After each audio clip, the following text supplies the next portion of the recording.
સુરેન્દ્રનગર જિલ્લા ભૂસ્તર શાસ્ત્રી જે.એચ. વાઢેરની સૂચના તપાસ ટીમ દ્વારા મોરી સરા વિસ્તારમાં સફેદ માટી ખનીજના ગેરકાયદેસર વહન સબબ સઘન ચેકિંગ હાથ ધરેલ તપાસ સમયે મોજે ગઢડા મોરી તાલુકા ખાતે સફેદ માટી ખનીજના ગેરકાયદેસર વહન સબબ નીચે કુલ 9 ડમ્પરો સીઝ કરવામાં આવ્યા.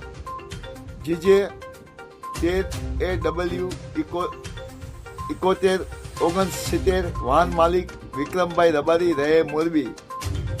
જેજે 13X2843 વાહન માલિક મુકેશભાઈ જગાભાઈ શિવહરા રહે સતલા.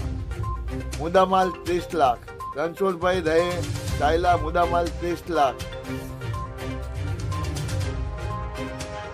કાનાભાઈ જોધાભાઈ રહે સગલા 30 લાખ. સુરેન્દ્રનગર મોરી તાલુકાના સફેદ માટી 9 ડમ્પરોને ઝડપી પાડતી સુરેન્દ્રનગર જિલ્લાની ખાણ ખનીજ ભૂસ્તર શાસ્ત્રીની ટીમ માયા